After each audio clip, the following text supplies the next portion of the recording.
So the questions that we need to ask about the insolvency code, what has been the size of the NPAs? And the size of the NPAs has been to the tune of 56 lakh crore.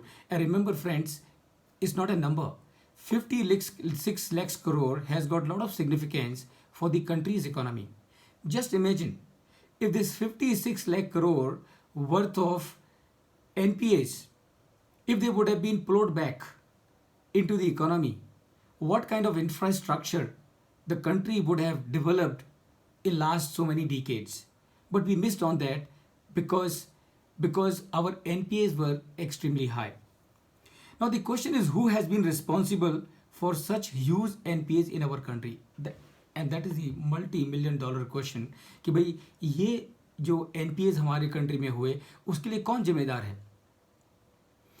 उसके लिए जिम्मेदार है number one the culture of corruption unfortunately that was built in this country, and number two the who is responsible for these huge NPAs. Number one, all the unscrupulous businessmen, all the unscrupulous politicians, all the unscrupulous bankers, all the unscrupulous businessmen, all the unscrupulous professionals.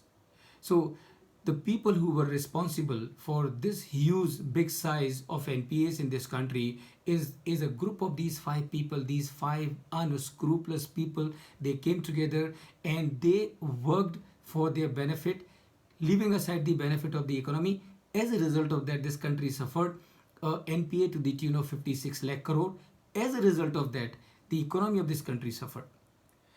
Now the question is, how can this menace of high NPAs be tackled? For that, you need a law.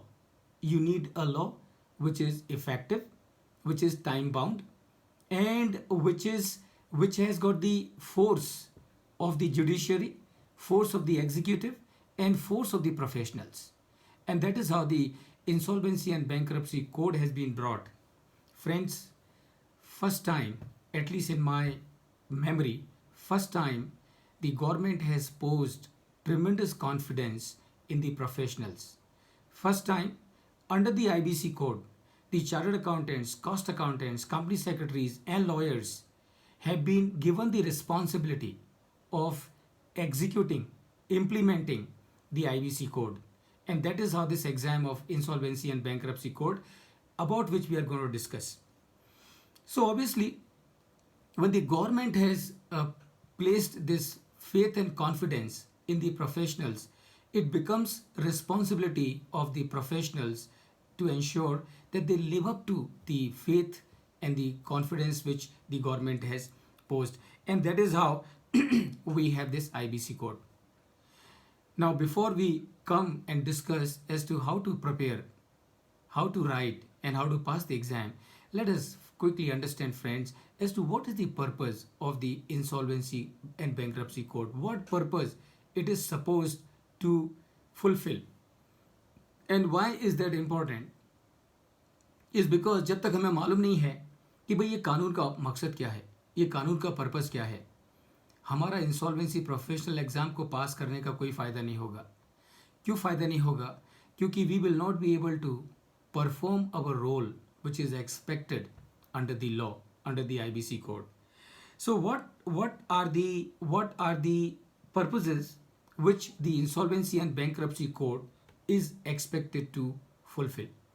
Number one, the purpose behind the Insolvency and Bankruptcy Code is to stop further damage to economy because of NPAs.